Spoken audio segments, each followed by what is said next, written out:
Hi there, welcome to Nonsense Whisky. My name's VinPF, and on today's episode we're going back to Campbelltown. Now today we have this wonderful little gem, and that's the Longrow Peated. Now you'd be forgiven for thinking that Longrow's distillery. It isn't, it's the Springbank distillery, and I've actually covered one of each of the distilleries so far. I've done the Glen Scotia double cask, and I've done the Kilkerran 12, which is the Glengyle distillery. Now we're going over to the Springbank distillery. Now, Springbank make three different types of whiskey. They make their Springbank, they make the Longrow, and they make the Hazelburn. These are all made in different ways.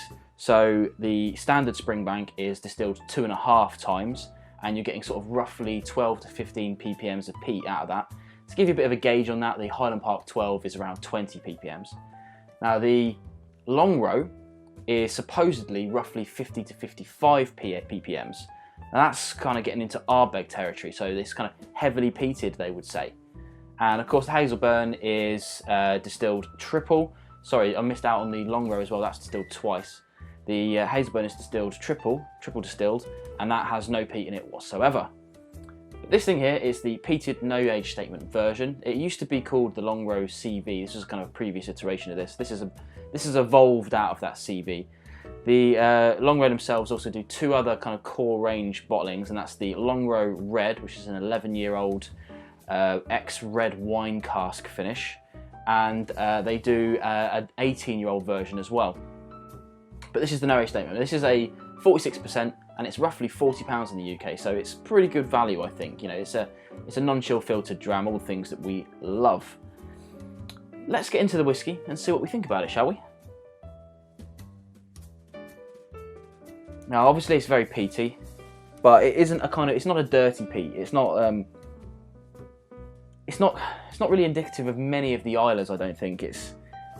If anything, it's probably more Kalila, but it's not really their style. It's very light and floral once you get past the kind of peaty notes. But initially, I wouldn't have called this kind of heavily peated.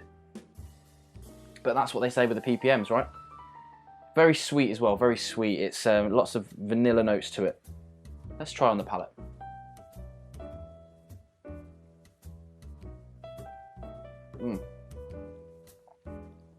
Oh, you get a huge hit of spice on the tongue. The peat comes just about after, but it's, in my opinion, it's not that heavily peated. It's very well balanced with all the other flavours. Loads more sweetness and vanilla on the tongue. It's quite creamy. It's a bit of an odd tasting note, but creamy is definitely something I would give to it. It's nice and thick. Lots of peat, but it's not a dirty peat, as I said on the nose. It's not ashy, it's not medicinal, it's not burnt, so it's nothing like your kind of Ardbegs, your Lagavulins or your Lefroys, anything like that. It's a really nice, well-rounded with sweetness dram.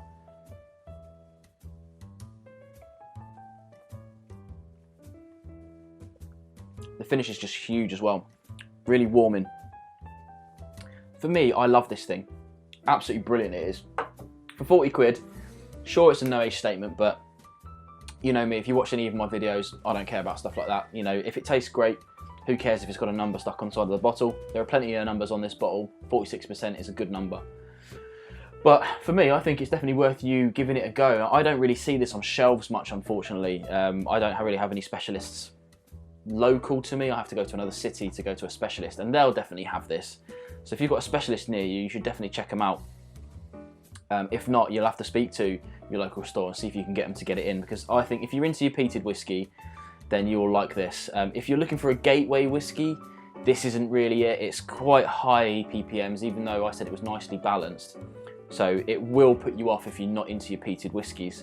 But if you are into your peated whiskies and you're looking for something a little bit different to the kind of standard Islay flavours, you know, the kind of normal burnt and the medicinal notes that come from quite a those high-profile distilleries, this might be a little go-to for you. For me, recommended. Hi there, welcome to No Nonsense Whisky. Now, in the past, and fucking hell, Vinny, sort your shit out. Start again. It was so poor.